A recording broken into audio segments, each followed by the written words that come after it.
Good evening, everyone. Greetings from the Institute of Global Professional IGP Bangladesh. Greetings from the Institute of Global Professional IGP Bangladesh. Thank you all for joining us and staying with us till the end. Honorable knowledge seekers, today I am your host for the evening. My name is Hirani Sakta Chaudhuri and I am from Bangladesh. Dear knowledge seekers, I am proud to be associated with IGP as a global member. IGP, a non-profit organization, is a social and ISO certified international training institute. In 3 years, we already serve 3 million knowledge seekers from 100 plus countries. IGP is internationally recognized and globally accredited. We are connected to more than 250 plus profession and 4,500 plus organizations. Institute of Global Professional (IGP) and ISO 9001 2015 and 10002 2018 is the training faculty for skill development. We just found in 2020 and is generating competent candidates to meet demand in the global labor market by providing professional qualifications. The Institute of Global Professional is an educational institute that provides social work globally recognized and reputable. We serve students and community resource, providing holistic social work and education. We believe that it's not effective to increase one's skill just by acquiring formal education. So we provide effective training and consultation to generate proficient generation all over the world. We distribute our services locally, nationally, and internationally to students, job seekers, job holders, and also for learners through respective campus, location, and distance learning platform. We are an occupational and dependable institution. IGP is one of the famous online institutes from all over the world. Our vision is education is not a business product. It's a part of our human rights. Based on our vision, we are trying to reach all corners of the world for free webinars, seminar, coaches, quiz competition, mentoring, and counseling tips. On the other side, we are also trying to serve more than 100 premium services for feel like read own portfolio website, resume builder, cover letter, motivation letter, and world knowledge platform for gathering general knowledge which can update all day. Kids learning game website, free courses, converter sites, and many more. We help to empower youth to learn to meet their expectations and dreams and become highly skilled people. We implement several trainings, programs, webinars, and offline online courses for youth and learners by professional trainer, speaker, and coaches. Our sessions are conducted by globally renowned professionals to develop all kinds of youth and to promote the education of their abilities and personalities. To ensure excellent and in-depth instruction, we arranged with qualified trainers, speakers, and instructors. We extend free services to more than 3 million knowledge seekers in the last 3 years. We have affiliations with universities and organizations in 70 different countries. Virtual mock signing with many colleges and organizations have been accomplished. We are working to create a legendary generation of future scholars and citizens who will be accountable. We are constantly prepared to assist all knowledge seekers with valuable service. Spreading knowledge is crucial for the Institute of Global Professional.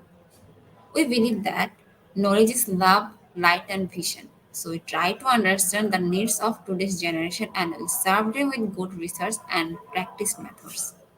We must have a genuine concern for the learners we represent. More diversity, growth, and innovation are required to lead a session with professionalism, passion, and integrity. IGP members are committed to offering effective, best quality service and continual improvement so that individuals who seek information can improve their skill levels and value. Before we move to the next, let me remind you don't forget to share, tag, and mention your friends in the comment box. Before we move to the next, let me remind you don't forget to share, tag, and mention your friends in the comment box. Your support is very valuable to us. Thank you. Moving to the next, with your continuous support, you already completed 1,208 webinars successfully. At present, we are going to start our 1209 program, and the program name is ICT Integration in Education. And today we have our speaker, and our speaker name is Ma'am Rania Lampo. She's from Greece. Before I hand over the stage to our ma'am, want to share a very little about our speaker. She's a Ministry of Education and Religious Affairs Greece, global educationist, author, speaker, researcher, global peace ambassador, IGP director, Greece. Now, very important moment for me to invite our speaker to IGP with her presentation. Hello, ma'am. Hello.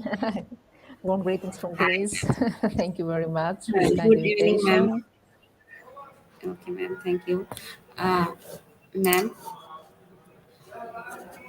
Ma'am, on behalf of IGP Knowledge Seekers, wants to hear from you.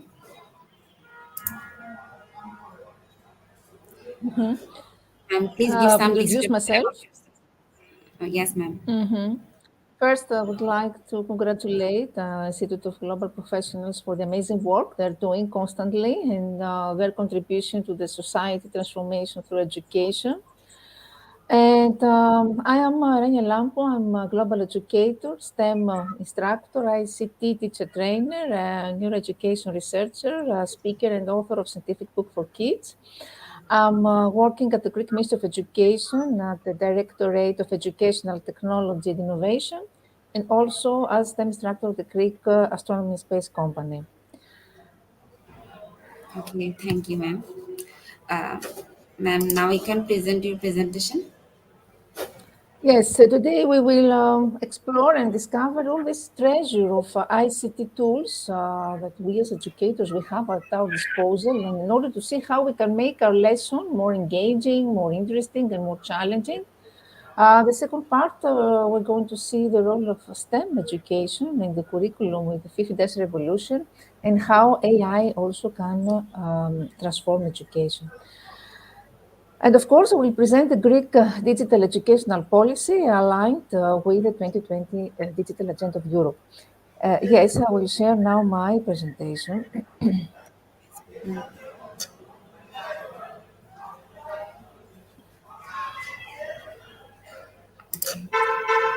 So, ma'am, the stage is yours. Thank you. Is it visible now? Yes, ma'am. Okay. So we talk a lot about educational technology. What is educational technology? Is this field of study that investigates the process of analyzing, designing, developing, implementing, and evaluating the instructional environment, the learning materials, learners, and the learning process in order to improve teaching and learning. And why this is important? Because, first of all, it helps today's teachers to integrate new technologies and tools into a classroom. And this way, teachers are able to upgrade and improve the learner centeredness of the classroom. It enables us to engage our students in unique, innovative, equitable ways. And we are also able, in this way, to expand our network and connect with other teachers and educators nationally and globally. We have seen this during and after the COVID pandemic. ICT is this challenge of using information and communication technologies to provide our students with necessary tools, skills, and knowledge required in the 21st century. Is absolutely necessary since we change from a teacher-centered approach towards a training-focused approach focused on the student within an interactive learning environment. And you know what, how UNESCO in many of its reports had mentioned that how it is important ICT to improve the quality of education, how through a diversification of content and methods, through the promotion of experimentation, innovation, dissemination, and sharing of information and good practices, the formation of learning communities, and stimulation of a dialogue on the policies to be followed. So teacher here is no longer the manager of knowledge. It's actually a guide, facilitated, and the student is the protagonist of the class. Um, so IC tools provide actually are important in teacher training, not only initial training, but throughout our professional lives, and provide tools that favor schools that do not have a library or teaching materials. So this allow entering a new world full of easily accessible information for teachers and students. In the same way, they facilitate the learning environment which adapts to new strategies that allow the creative and fun cognitive development in traditional areas of the curriculum. So with the use of ICT, students develop a capacity for understanding, therefore promoting the process of meaningful learning, and of course allows the development of new ways of learning and teaching, because teachers can acquire more and better knowledge within their area, allowing innovation as well as the exchange of ideas, experiences with other establishments, and improve our communication, of course, with our students. So ICT has become an essential tool in offering students actually a comprehensive education at all times, enable our students to develop all the digital skills and abilities, enriching their teaching learning process with dynamic and innovative methodologies. During the COVID pandemic, we have seen how the global rate of educational apps grew up to 90%, And in USA, it was, I think, over 135%, the increase. And of course, it's expected by 2024 a dramatic rise, also increase in education labs. Um, and um, of course, you can say that the use of ICTs implies a set of disadvantages for teachers. I mean, needs, of course, equipment, needs teacher training. It means taking time away from our workplace, which usually many teachers do not tend to have or to dedicate. ICT tools make lectures more efficient if we talk especially about the higher education and improves remote access. For instance, if we talk about virtual reality headsets are becoming increasingly affordable, meaning more and more people now can own one of their personal for their personal use. And many VR software suppliers do offer smartphone and desktop versions of their simulations. Build and practice behaviors and skills. If we talk again about virtual reality is ideal for giving learners access to skill-based and behavioral learning opportunities, especially for situations, environments that are dangerous or difficult to replicate in real life. So VR can replicate almost any scenario to create challenging, realistic simulations or difficult situations where your learners might struggle to know how to react, and then coach them through strategies, techniques, and behaviors that they can apply in real life. And this, of course, could create this could relate to professional experiences like giving a presentation or answering interview questions, or even explore complex activities like empathy, building around issues of bias, discrimination, privilege, and responding to racial bias. Transforming education, of course, it's something that transforms education. Uh, um, why? Because what are the main functionalities of ICT in education? It's the digital literacy, the personal use for teachers and students, the administration and management of an educational institution, communication with families. We have seen how many learning platforms have been created in order to integrate this communication with parents. Communication with environment and relationship, what we said before, the network between professors, sharing of resources and experiences. So it's about cost-efficient tools, provide a facility for easy student management. It's a direct classroom teaching. It's eco-friendly. Teachers are able to teach better with visual aids and graphics. They can create interesting, well-designed, engaging classroom activities. In this way, through also all these learning management systems and platforms that link teachers, students, researchers, and scholars all together. And this way, we can all together promote and improve the digital culture in universities and schools. So it's something that brings inclusion. The advantage of ICT education is that all the students in the classroom can learn from the course material. It opens up new solutions to the digital divide and provides those who are less fortunate with access to ICT resources and tools. Because there are many free digital tools that we can leverage. ICT enhances subject learning because it adds a huge value to key learning areas like numeracy and literacy. It's something that motivates, of course, allows for effective differentiation, instruction with technology, improves engagement, knowledge retention, encourages collaboration, and develops ICT literacy and capability. Of course, it's always there is the other side. And we could talk about unemployment, especially of the sphere when it comes to artificial intelligence, the sphere that technology would replace eventually individuals. The lack of security, privacy, because we have seen how this problem, especially during the COVID pandemic, there were many issues of data privacy and cyberbullying. This has taken, especially here in Greece, has taken dramatic increase. Reliance on technology means that people no longer bother to read or to write or calculate without computers because this way we will lose handwriting skills. I think we all more or less have experienced this, how our ability to write, how our handwriting ability deteriorates.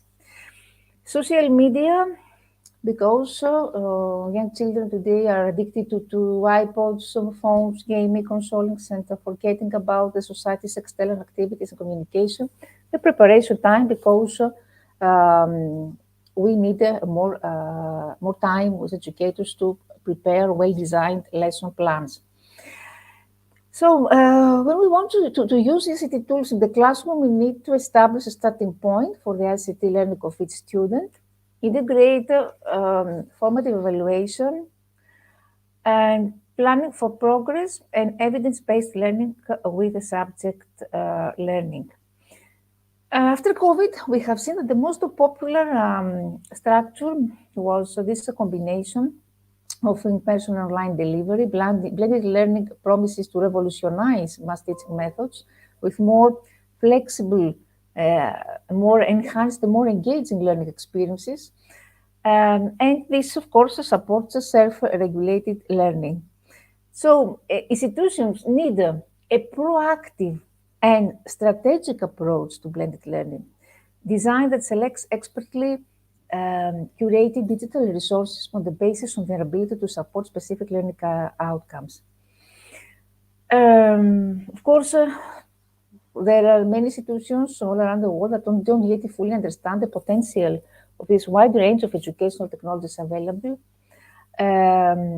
So, how educators will decide which tool will enhance this blend and how they will bring the most benefits for both teachers and students.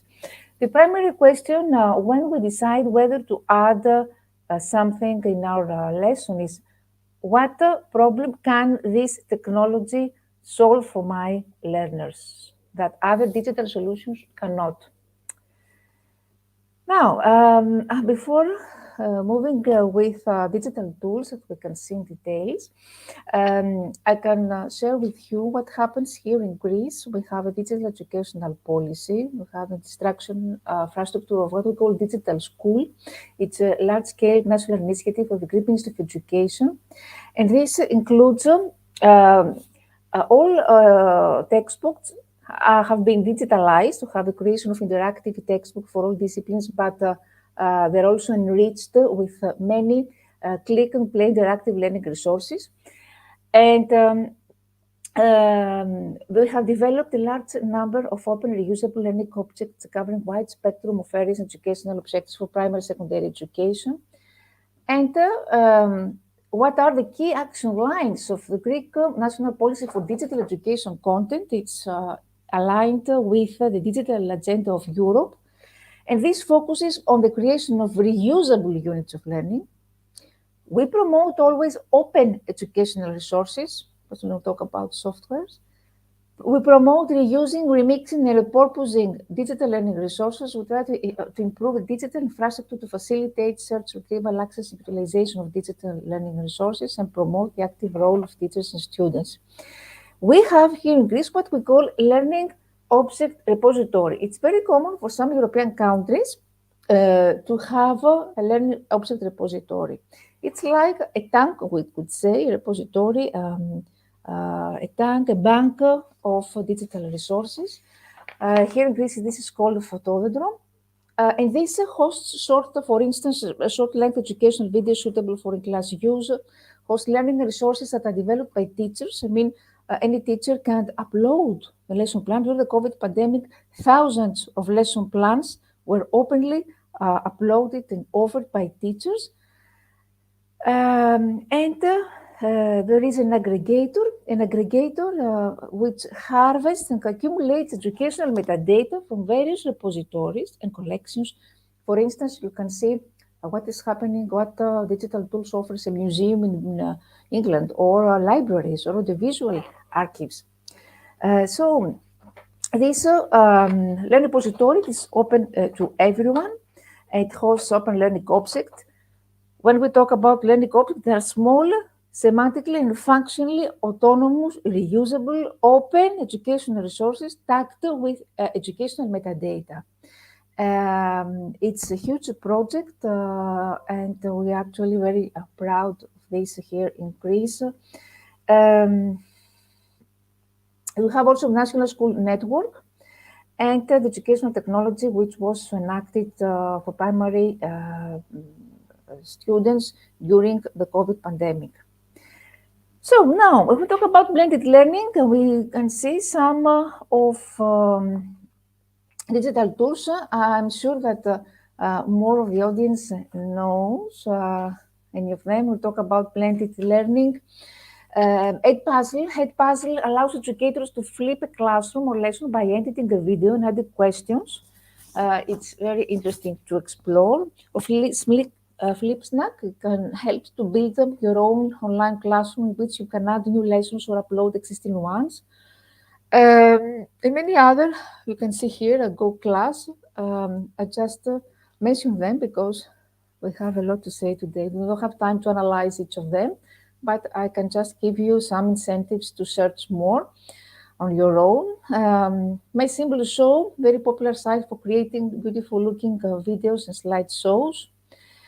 And of course, for developing literacy, there are what we can use, any digital video, wikis, blogs, word processing, graphic programs. For primary schools, what is recommended, especially animation, publishing programs, videos. And now, when we talk about quiz, ICT tools for creating quiz, there are many here. I'm sure you know Flipgrid. Flipgrid is it's interesting because makes a grid that is your classroom. I mean, it's something that helps also for discussion, helps you create videos and helps for discussion. And formative also is very common. Kahoot, I think, is the most popular because children are very excited, very passionate. It has all these advantages of a game. So it combines so quiz, but at the same time, it has all the characteristics of a very engaging game. You can see any of them. GymKit is a nice tool for gaming where students can earn by correctly answering the questions. Flubaroo also. And this way we can actually work and we can evaluate the progress of the students online. For presentation, I think Prezi was some years before popular. I think Bouncy is now the most popular. It can help us create beautiful presentations.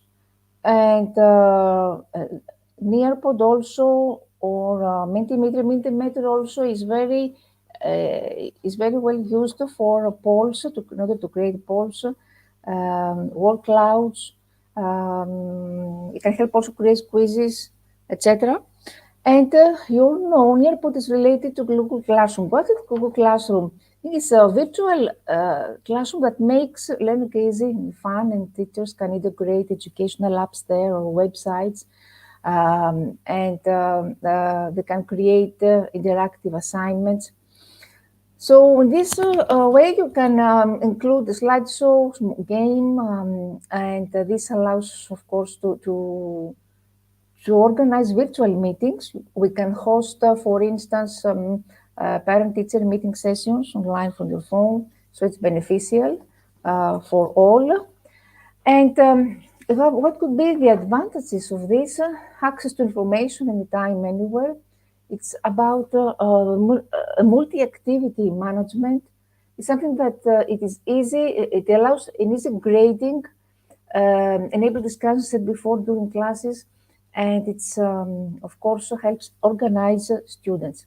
So we could say that it's an all-in-one tool where educators, students, and class can engage together in lessons. Um, and this is related to Nearpod that I said before. Nearpod add, it's an add-on which increases functionality to save educators time and allow them to assign lessons, to review reports, and record grades directly within a Google Classroom from any device. So students can join airport lessons from classroom without needing to enter a code. And this improves, of course, the workflow for educators and students alike. Um, for creative creations, Pixton, I think, is the most important, most popular for creating digital comics. It's amazing. Storybird is very nice tool for storytelling, creating storytelling with your students in any level of education. Wordle for creating a poster, word clouds. Canva, this is also very, very popular. We can create designs and graphics and invitation flyers and many, many other possibilities. Here we can see some online tools for online collaboration. Here in Greece, the model was popular. I think it has finished, it has entered to function since September 2022. It was a very nice tool. It was a platform actually which combined characteristics of Facebook, of social media, but it was for educational purposes. So this kind, we have something like this here in Greece. We have this platform EME, which has exactly this characteristics of social media, but they're strictly secured and controlled by the learning management system. So it is actually only for educational purposes, but they combine the social media characteristics. For videos, we have many tools, Animaker and Puzzle, as said before. For brainstorming, we have my Domo for creating mind maps, Xmind. For creating timelines, we have a time toast, a time glinder. And for word clouds also we have Tuxedo, which is also very popular. All this, I think, more or less only Linoid, which is like a canvas where it's like Padlet. Linoid is like Padlet, where students can post something, a photo or a video or a comment. All of these, I think, are amazing tools that you can um, experiment with. Trello, I forgot to say that Trello is we could say a visual collaboration tool for planning, for collaboration, for organization. It's ideal for project-based learning. And you can easily, for instance, set the deadlines. You can track progress online. So it has something that saves time for us educators, while we enrich at the same time the learning experiences for students. Platform Grammar is tools for studying. ICT for lesson series. Have a guru. I think we know this. And other important tools. HP Reveal. I have experimented with this with my students. It's about augmented reality. It transforms any photo in this augmented reality environment. Class Dojo. Keep tracks of activities. iRubric helps you to create interesting rubrics. voice thread also, we can send voice messages, etc. Video conferencing, I think we all, more or less, we are familiarized with this, Zoom, Cisco WebEx, Microsoft Teams. And for someone who is interested to learn online websites coding, we have DataCamp, HackerRank, CoderByte, and many, many other opportunities. So ICT for teaching geography also we have, geography, for instance, is a very complex scientific discipline, and with its interdisciplinary approach encourages studying in an unconventional manner. So it could be many times, also it depends on the way we teach geography. Geography is usually boring, but it could be very creative. It can inspire interest. If we can use, for instance, appropriate digital tools. I think Google Maps are very, very challenging because we can help students to build tours, to measure distances, to look at directions, to help them compare different kinds of maps. So we can make use of fantastic possibilities. Ordnance survey, it contains some brilliant kid-friendly activities and encourage students to learn more about geography. GeoChallenge, it's a challenging geography quiz game with a variety of beautiful graphics and animation. Maps of our world, Planet Geo, and also GeoBee Challenge. GeoBee Challenge is created by National Geographic. Is an app for kids from 9 to 13 years old. And this way, kids can use it as an assessment tool to test the knowledge of world geography and identify location on a world map by answering multiple choice questions. Um, for mathematics also. GeoGebra is very popular, at least here in Greece. It's a fantastic tool which can help us learn a lot. It's a free dynamic software for all levels of education that brings together geometry, algebra, spreadsheets, graphics, statistics, and all these calculus in one easy-to-use package, interactive teaching and learning resources.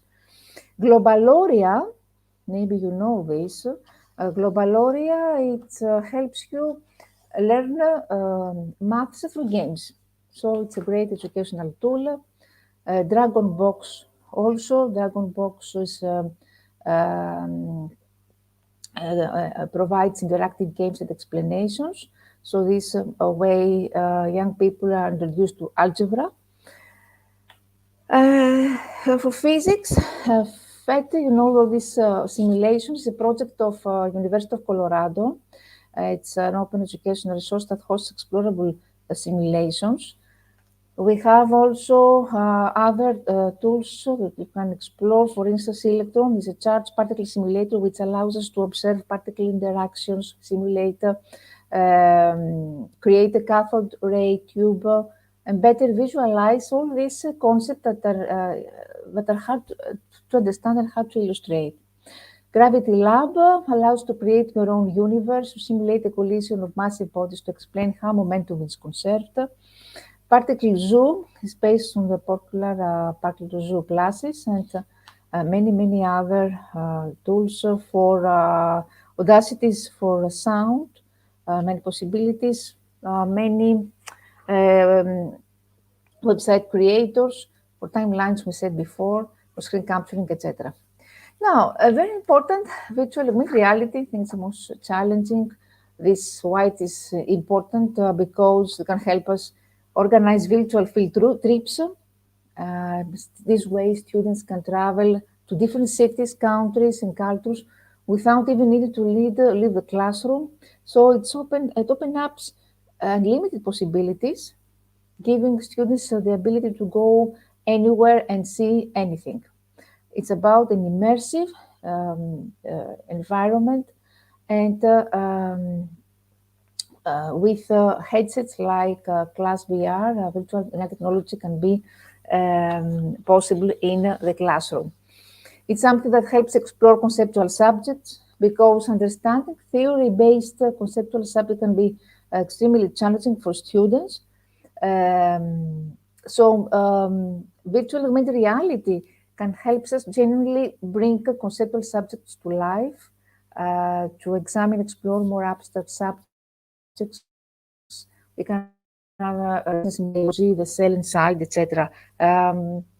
Imagine that you are a student learning about cells, a topic that is difficult for children to grasp. So, how would be if you see they learn about this through interactive 3D model of a cell that they can hold and investigate it in the palm of their hands.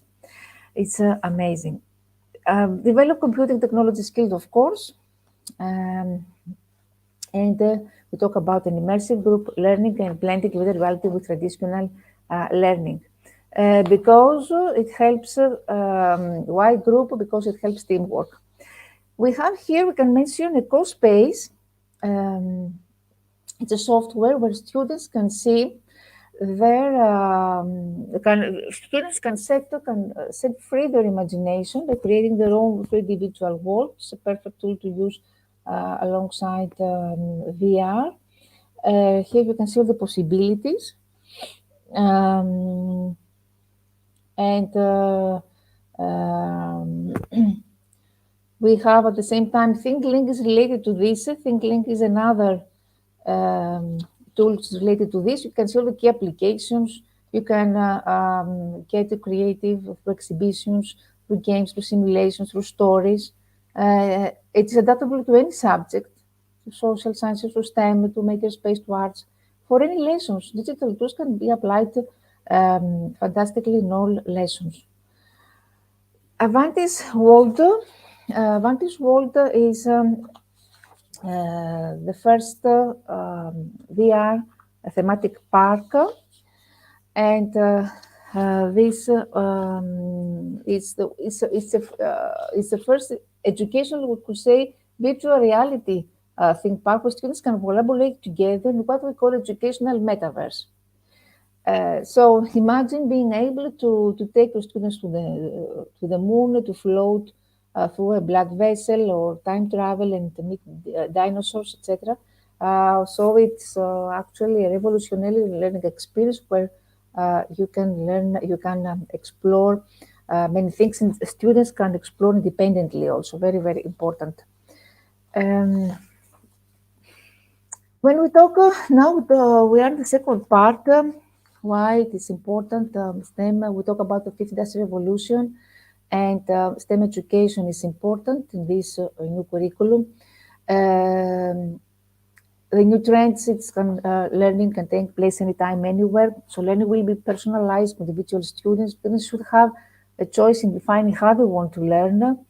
We talk about more project-based learning and new methods of assignment, with new methods of evaluation, of assessment, because STEM education, for instance, STEM, how will be evaluated.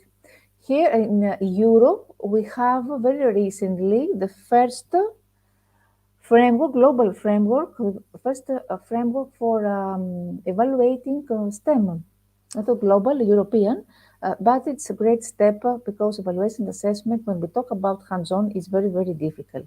And especially after the during pandemic, with online learning and blended learning, it's difficult to assess and evaluate our students. So we need more global frameworks. So STEM education is very important. It's based on inquiry, student-led investigations. It's based on inquiry-based model. When we generate hypotheses, when we plan, we investigate. So we need to be technologically literate and inventor, logical thinker. If we add A, we have a STEM with arts. Nowadays, the new trend is the great STEM. It's effort to combine two or more cognitive disciplines at the same time. And this is the magic of STEM. In one project, you can combine many cognitive disciplines and develop skills for many disciplines at the same time. All this is inspired by the history, the makerspace. The makerspace are spaces where, for instance, where there are 3D printers, for example. Why 3D printing is important in education? Because it creates excitement. I can say from my own experience, I had a chance to win in the national competition, in a European competition, a 3D printer Ultimaker Plus 2 for my student. It was one of the first primary public schools here in Greece which had this high technology machine. So with my students, we created many models of this. I will show you some photos later. So it's something that creates excitement. It's something that complements the curriculum. And why it is important? Because it offers the students the ability to experience the project from the model age to actual creation of the model. And this creates a better understanding of the design process as the students gain a hands-on experience from conception to creation. And of course, the individual features are seen more clearly as a student builds the project layer by layer. And of course, there is this ability to explore details in reality, not just on the screen or in a textbook. It complements the curriculum, as I said before, gives access to knowledge previously available. It is a new possibility for learning and promotes problem-solving skill. When we talk STEM, we talk always about problem solving. It's number one skill. STEM, there are two characteristics for STEM. STEM unplugged when we don't use technology, when we can use simply the everyday materials that we have in our house. And there is a second category which includes computational thinking and technology. And why computational thinking is important in our classroom, even in preschool age. It's important because it involves solving authentic problems, designing systems, and understanding. And it is contained in most elements of problem solving that educators are teaching with the students. For instance, even the kindergarten teachers are doing computational thinking, are promoting computational thinking in preschool age when they teach, for instance, steps to the students. So what are here you can see the components of computational thinking: decomposition, pattern recognition, abstraction, and algorithmic thinking. And a new trend also here in Greece, at least, is physical computing. When we use, for instance, Arduino or Raspberry, all these devices aligned with coding. And why it is important? Because we can combine digital elements with the real world. And in this way, we can develop a communication between the physical world and the digital world of a computer. We ask of students, for instance, to take measurements in the class of humidity or any other measurement using Arduino. This way, they combine the physical world and the digital world. And this also can be applied in all lessons, not only physics or mathematics, in every lesson. So it takes the computational concept into the real phenomena and students can use them in authentic environment. There are pedagogical stages of learning in order to think computationally. The unplugged, as I said before, the making, tinkering, and remixing. And what other tools of technologies that promote STEM is, as I said before, virtual reality, clickers, the classroom, cloud computing can help us create virtual worlds, Internet of Things, and Internet of Me. Internet of Me, it's about wearable technologies, smart clothes, smart watches that can have many pedagogical applications, mobile learning apps also that we can explore. And no need to say about robotics here in Greece. We have many students who have won in international Olympiads, international competitions in robotics. Why? Because we have teachers who are volunteers and apart from after the school schedule, the normal school schedule, they dedicate their time free of cost.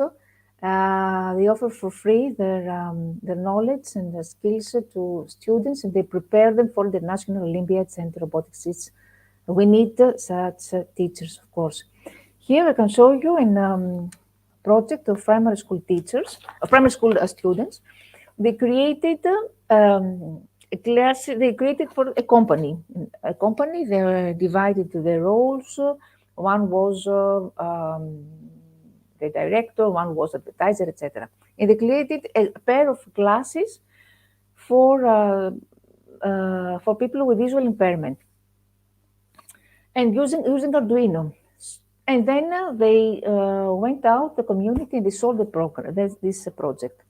Why this project is amazing? Because it combines, first of all, entrepreneurship skills. These students create an enterprise. It combines STEM education with these classes using Arduino, and at the same time, community-based learning. Community-based learning is very trendy nowadays in education because they went up they reached out donors, sponsors, majors, local community parents. So we have in one project all of this. Um, in Greece, we have the first time in the curriculum a new cognitive discipline, which is called Skills Labs. And for the first time, we have many new thematic sessions. We have STEM, robotics, and very soon the government will offer technological equipment, robotics equipment for most of schools. And entrepreneurship also is also included, and also environmental education. No need to say that how we need to empower women and girls in STEM because still, unfortunately, women are underrepresented in this field, with the exception of biology. In all other disciplines, women are still underrepresented. And here we can say we participated in a project which is called Women of Nuclear Research. And this was part of a European program called Creations and Reinforce, and organized by Particle CMS Detector, and Atlas CMS Detector. Here we can see what we did. Before showing you this, here we can see another project which was recently during the COVID pandemic, the contribution of technology to the protection of our health, where students create a miniaturized model. They sound detectors when installed, and this actually and sound detector were installed in order to help measure the noise within an apartment and give solutions. They used Arduino microcontroller and other STEM technologies. Now you can see the CMS detector. Students created models of a 3D printing, as I said before, with Ultimaker Plus 2, models of the globe, science innovation. Here's a simulation of a CMS experiment with LED plus circuit, LED laser circuit. HP reveal, I mentioned before, HP reveal of augmented reality, mobile and tablet. Virtual gallery that you can create with the paintings here of art at CMS. Digital comics also they have created. Kahoot that I mentioned before. We created also with the use of breadboard. It's another STEM technology. We create models of electric generator. Interactive quiz using Scratch. Matrix of the Universe. Another platform using the free Cram platform. We created a whole course of particle physics with flashcard games for students of primary school age. Here is a Illinois, that I mentioned, which has a characteristic of a Padlet. A huge project created a timeline from Marie Curie till today, which depicts the history of particle physics with links in Wikipedia, with the text, with the videos. It's very, very interactive. Other activities using Kubo, and apart from this, I'm a STEM instructor in of many STEM projects that were implemented in Africa and Asia. Of course, here we talk about students who don't have school supplies, and of course, they don't have technological equipment. So in this project, I integrated activities that included only natural resources. I mean, students created mind maps, but they created mind maps not using XMind or any other digital tool. They created mind maps using branches of trees and many other activities. They performed water experiments. They created models of boats, so or what we call STEM unplugged. I'm saying this because many teachers are complaining and they say that since we don't have technological equipment, or many times we don't have free room for technology, I want to do any STEM project. This is wrong because here, this project that you can see have won over 200 awards, and for this project, I was elected among the best teachers in the world with the Global Teacher Prize and Global Teacher Award. Because when This shows that when we have a will, we have the key also. And we can work miracles even if we don't have technological equipment. We can work miracles with the students using simple everyday materials. The project also that used STEM is gender-based violence that I launched. Of course, I'm trying to help women in science who created educational video which shows the life of 30 eminent women physicists from Marie Curie till today. It was this video won a European competition. And recently I launched another STEM project, which is called SOS by Changing the Earth's Climate, which combines STEM education with arts and environmental awareness. And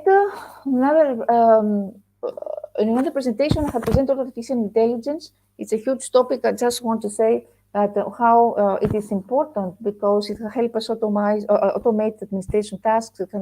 It promotes personalized learning, individualized learning. It can be accessible by your students. It can help identify the gaps and the weaknesses of a student. We can see, for instance, the face of our student when he doesn't understand a concept very well. So in this way, we can redesign our lesson. It can help us construct a feedback and can make trial and error learning less intimidated. And of course, it can give us the possibility to create smarter digital content and it help us, it releases new efficiencies.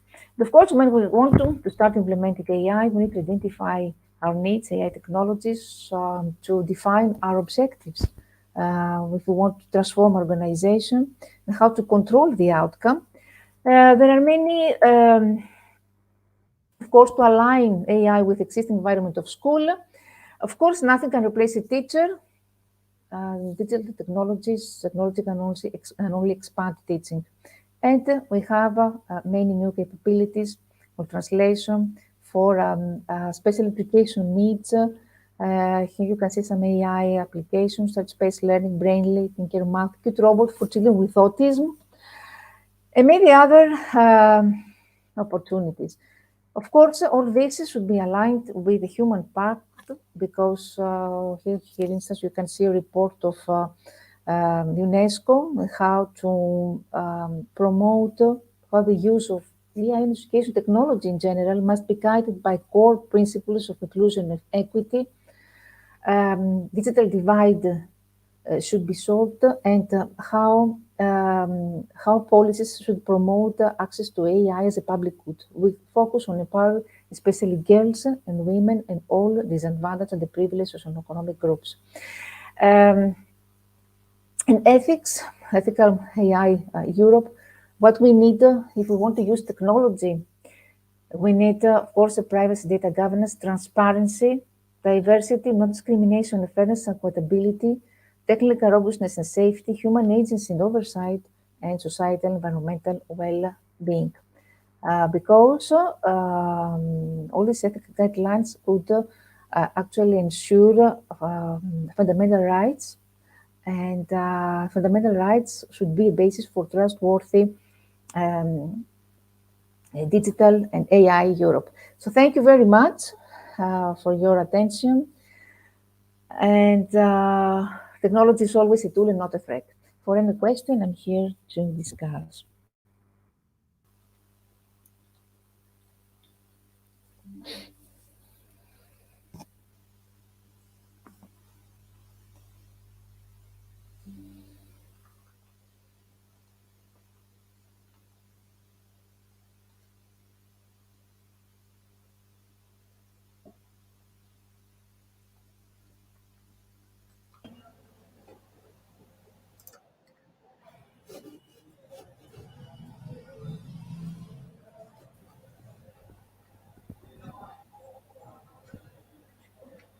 Thank you so much, ma'am, for your rich content presentation, which can impact our knowledge seeker surely. After your presentation, I hope our knowledge seeker can learn something new, which was our only intention. Learn and grow together, IGP knowledge seekers. Once again, thank you so much, ma'am, for your presentation. Now, ma'am, it's time for our question answer session, which is one of the more valuable part of our regular webinars.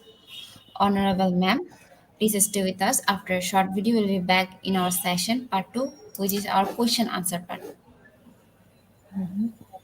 Okay, ma'am? Yes, yes, of course.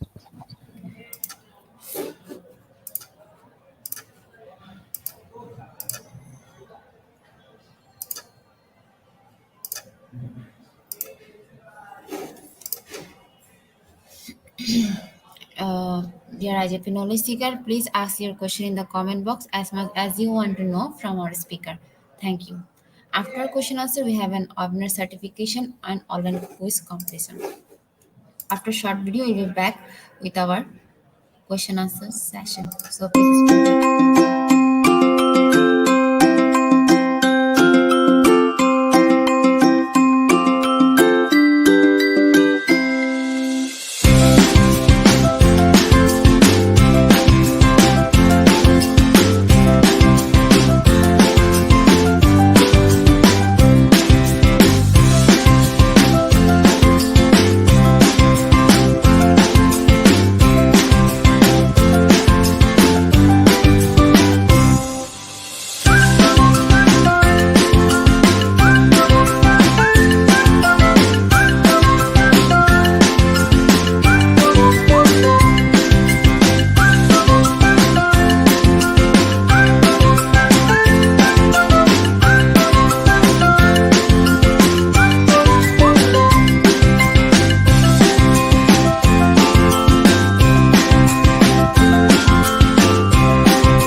Once again, welcome back everyone. Let's welcome our ma'am.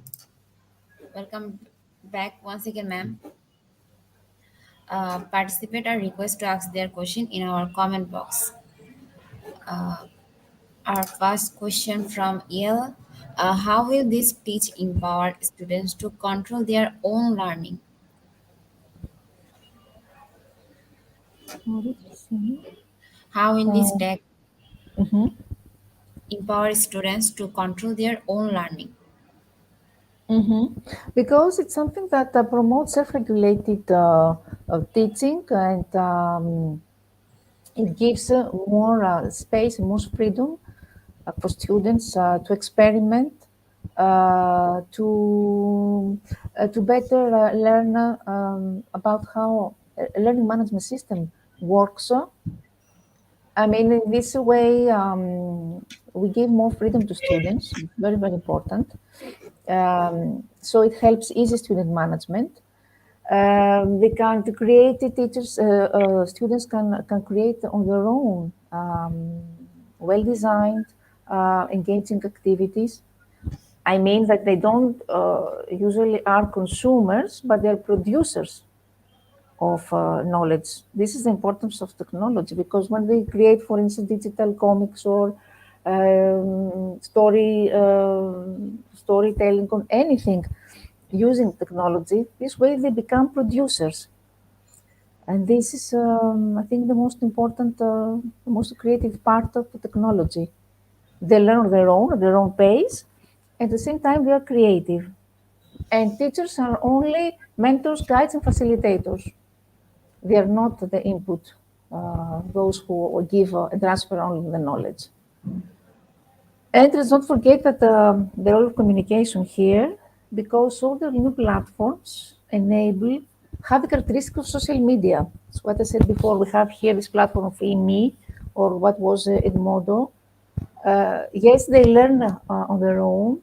They experiment, and they have this self-paced learning.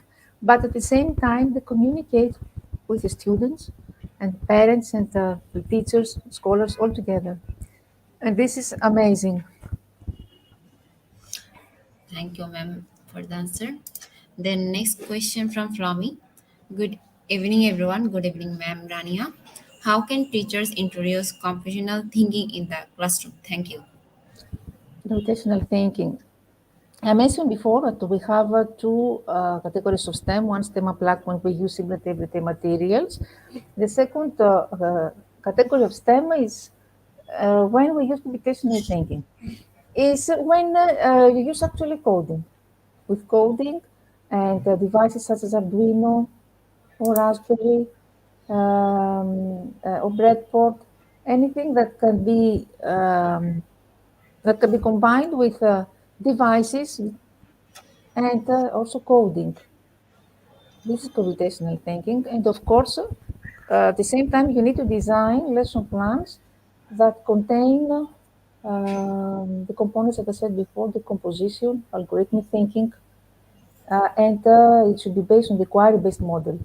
We can't talk about computational thinking if in our pedagogy we don't apply inquiry-based learning. So inquiry-based learning goes along with computational thinking, the use of devices and coding. Thank you, ma'am. Then next question from Facebook user. What are the possible question about ICT and what is the education system doing? Yes, I think that due to the COVID pandemic, all the weaknesses were revealed, not only here in Greece, but worldwide. First of all, the digital divide. There were many students here who did not have any tablet or computer or Wi-Fi or internet connection. So our government actually offered them for these underprivileged children, some tablets and some possibility of free connection. First of all, is a digital divide. The second one is cyberbullying, very, very important.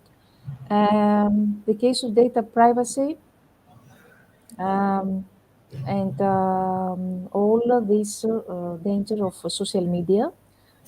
And another important that here in Greece is very alarming is education systems.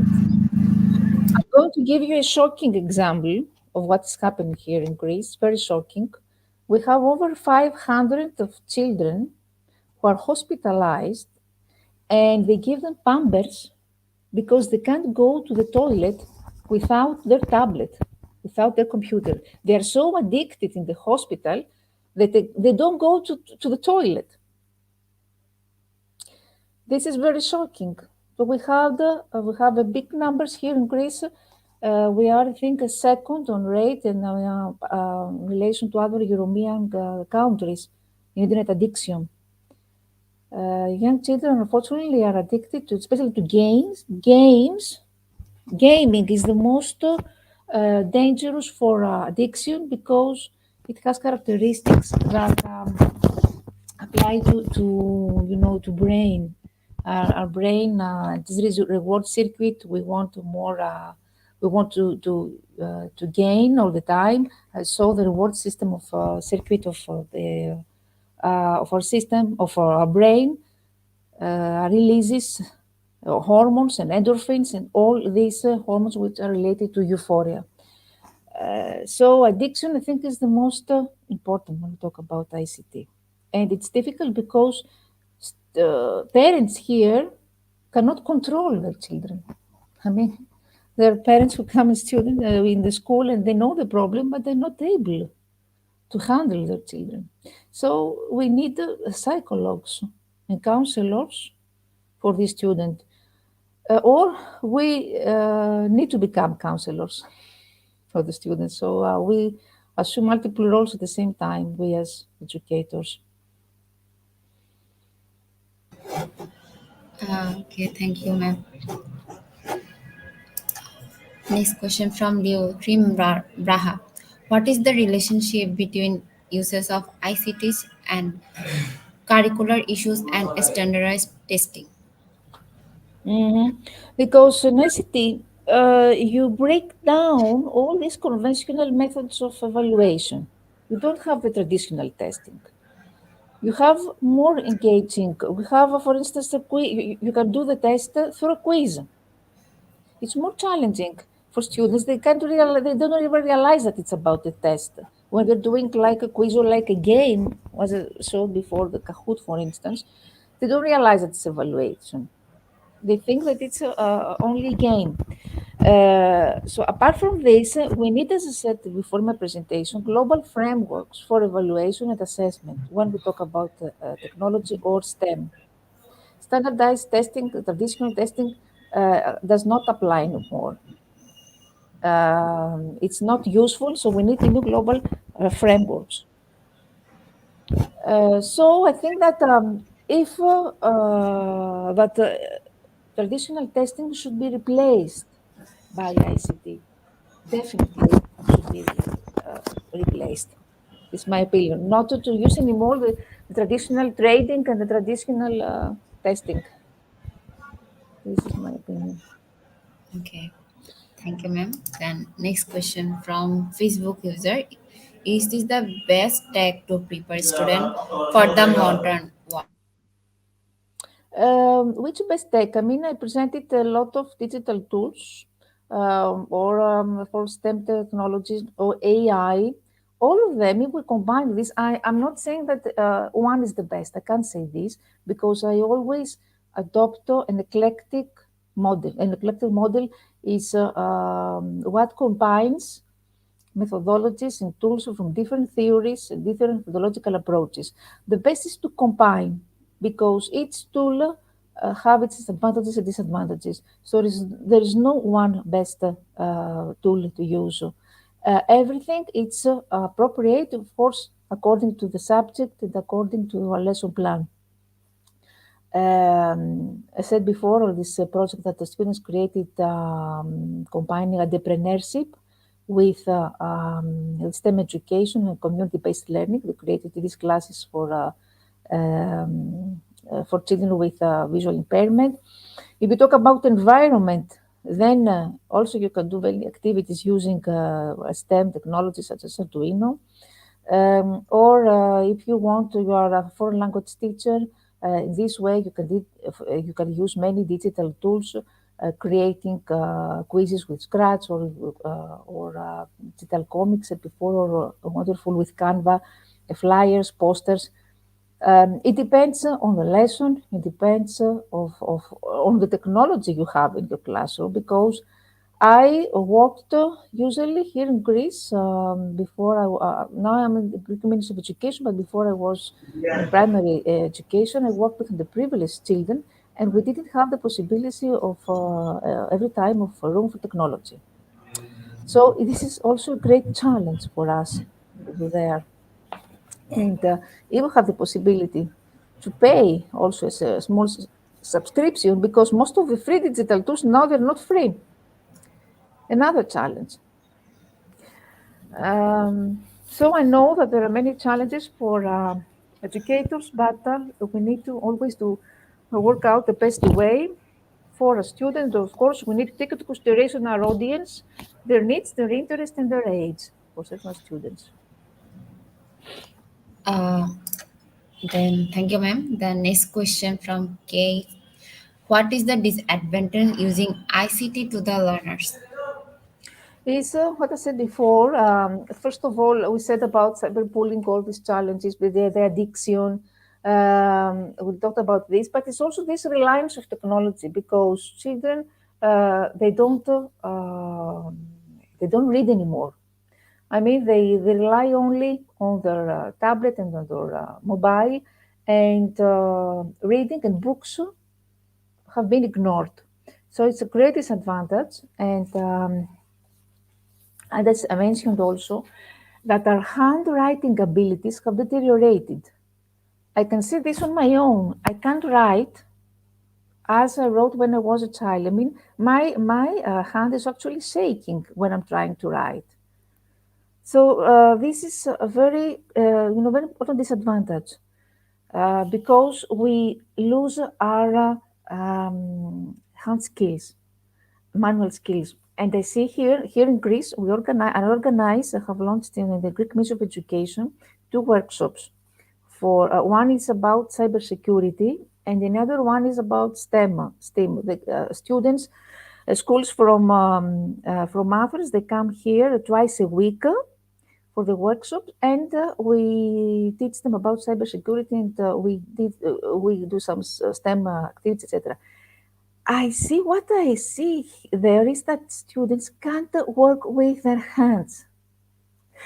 It's tragic. I see that students at the age of a senior high school, they're not able to work with their hands because they lost this. All primary school students, they can do it, but senior high schools they can't do it because by the time they lost their handwriting abilities.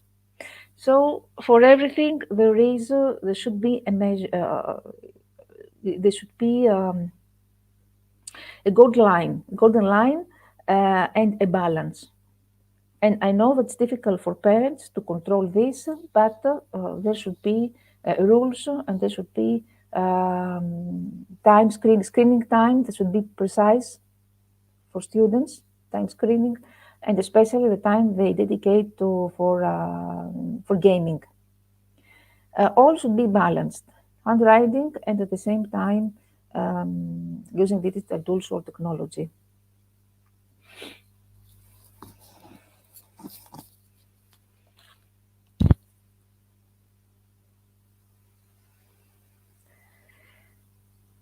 No, I said before, yes. If ICT tools can replace teachers, and of course they can't replace teachers. Never technology can replace a teacher because the role of a teacher, the presence of a teacher is magical in the class. And after, for instance, if you're doing a quiz, okay, they can do it on their own through technology, but after they discuss it and they take a feedback with the teacher, that the feedback of a teacher cannot be replaced by the feedback of a machine. No way. Because teachers maintain their human dimension and they can transfer more authentic knowledge than a machine. I'm very, very definite about this. That absolute, that never ICT can replace teachers in general. Even if AI prevails in education, it can never replace teachers. Thank you. Then next question from T. Lapez. How long will this tech be relevant and supported? I think that now it has started, and we are the fifth industrial revolution. And STEM has also been integrated in curriculum all around the world. It started USA, with Obama president, etc. But now it has been integrated in many countries. I think it started and it's not going anywhere. Um, we say that the blended learning, for instance, online learning and physical learning, is the model that will revolutionize education. It's here to stay. Technology is here to stay. So whether we like it or not, we as educators, we need to be familiarized with the digital tools. We need to learn, we need to be updated all the time because technology changes all the time. So we need to be updated about all these changes. Many digital tools stop and any other appear. Yeah, always technology will be relevant, and that's why we need not only initial teacher training in ICT, we need continuous professional development, continuous training for teachers. I don't know what happens in other countries. Here in Greece, we have many programs that support teachers about how to use ICT in the classroom. We have this kind of programs. But of course, this depends on their willingness, because there are many teachers who, during the COVID pandemic, they say, I don't know how to open a computer. I mean, they're complaining all the time that they didn't want online learning, etc. So the COVID pandemic revealed not only the digital divide, but also the weaknesses of teachers and the absolute lack of digital skills. So this is something that will be always be relevant, and it will be more and more relevant in the future.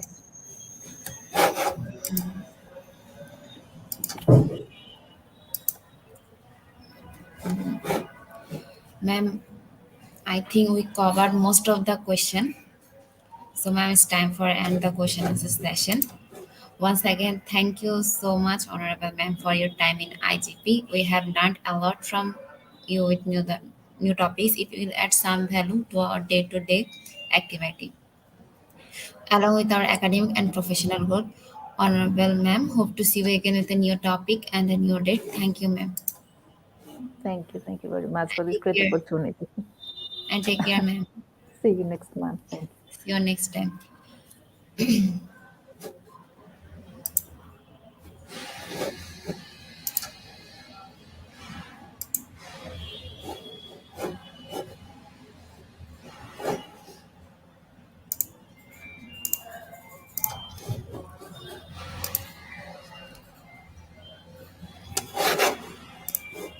Uh, Honorable Ma'am, before we move to the next webinar certification process, if you want to leave this studio, you can.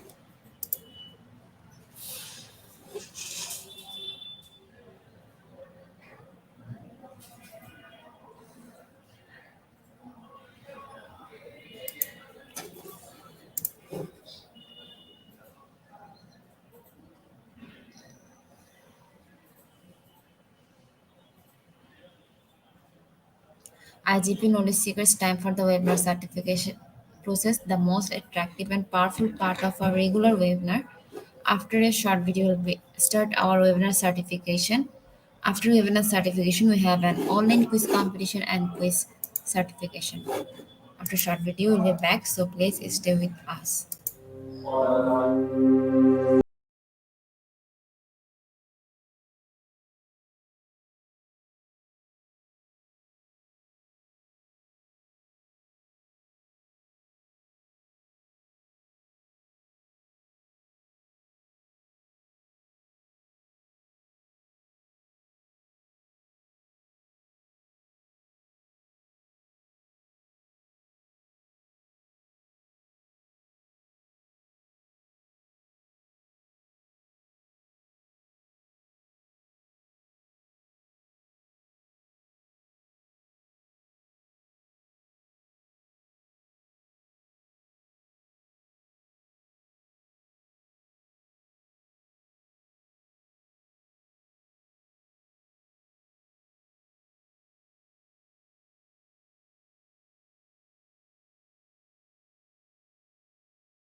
Yeah, but it's time for to give you certificate.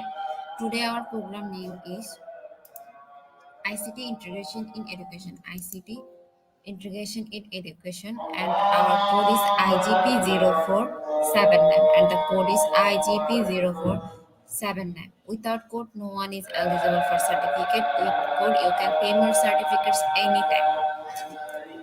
How to claim your certificates? First, you have to go www.eduigp.com. Then you have to click sign in. Log in if you already have an account, or create an account if you are new. Then once you logged in, click free webinars and select the webinar title. And today our webinar title is ICT Integration in Education. And get enrolled and type the code your certificate code box. Click get your certificate. And our today's certificate code is IGP0479. IGP0479. It is auto downloadable in PDF file already. Just check it in your file manager or download folder. And don't forget to leave a review in our Facebook page, website, and in Google.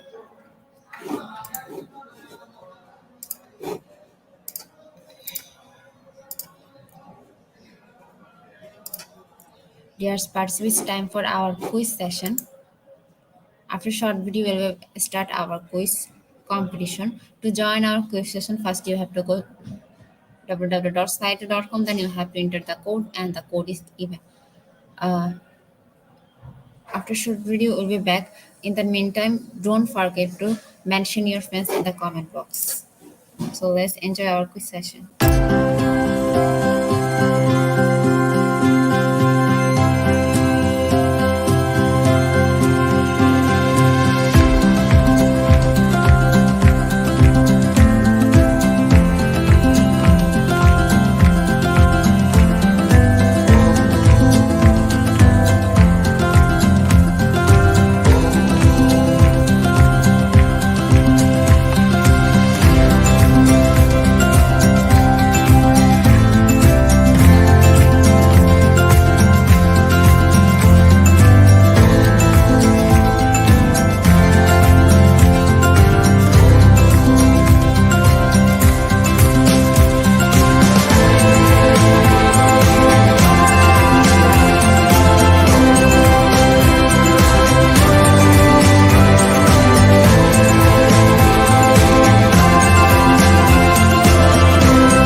Dear IGP, knowledge seekers, time for the most engaging part of this webinar, which is an online quiz competition, which is our regular webinar activity.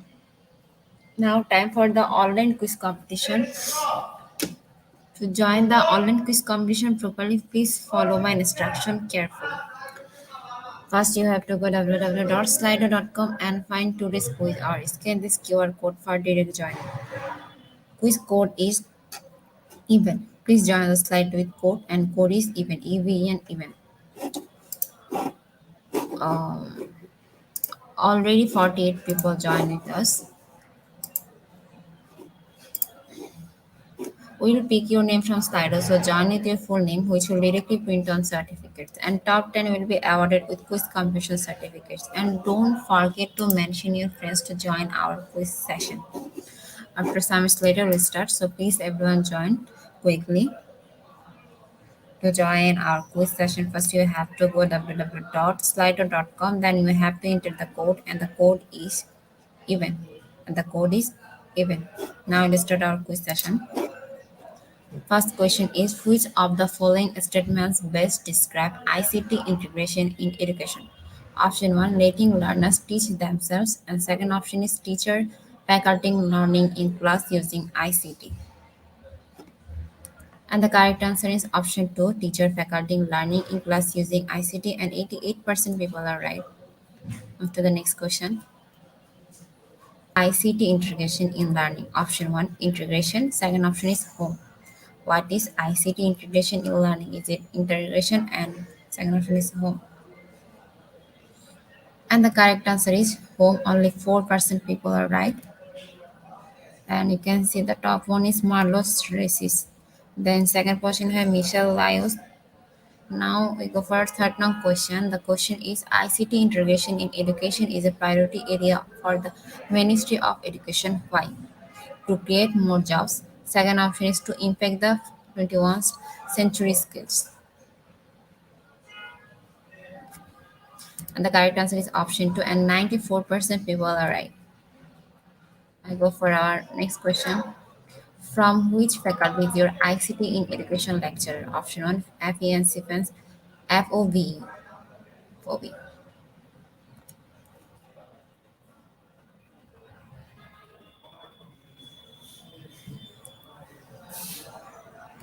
And the correct answer is option 1, and 79% people are right. Still our top one is Marlos. Second position we have Michelle. Move to the next question. And the question is digital literacy program phase 1 and 2 is an ICT integration in education initiative. Option 1, true, and second option is false.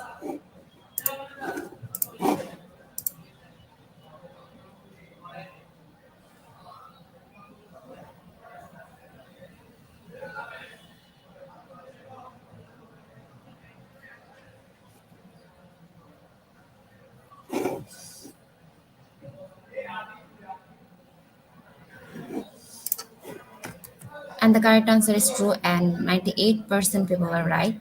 Now I go for a sixth round question, and the question is who is one is not an importance of ICT integration in teaching and learning. And the correct and option was is makes work easier. Second option is makes learning boring. And the correct answer is option 2, makes learning boring, and 69% people are right. Next question. Which one of the following is not a rationale for ICT integration in education? Option 1, the ICT rationale, and second option, the catalytic rationale. And the correct answer is the ICT rationale, and 31% people are right. Our top one is OX Javier, and we have Emma. Then we have Hannah Kariza. Now we go for our next question. The question is which of these is not included in the outline of rules to realize the vision of ICT integration? Option 1, parent or guardians, and second option is board of management. And the correct answer is option 2, and 47% people are right. Now we go for our ninth question. According to MEO of 2010, the stage of ICT integration in the education of Myanmar among the Asian countries is option 1, emerging, second option, applying. And the correct answer is option 1, emerging, and 79% people are right. Now move to our last and final question. And the question is the concept of ICT integration has been mistakenly taken to be teaching. Option 1, showing photos, second option, computer studies. And now we go for to see our correct answer, and the correct answer is computer studies, and 67% people are right. Congratulations, Hannah Kariza. He is our top one. In second position, we have Michelle. In third position, we have Jema G. Vanileda. In fourth position, we have Evelyn P. Waperi. In fifth position, we have Jordan Joyce Kiotena.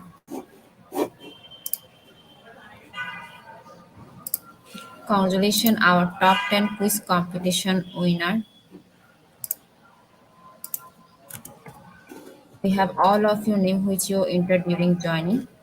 We'll pick your name from Slido and we'll post them on our Facebook official page and group. And our page and group is Institute of Global Professional.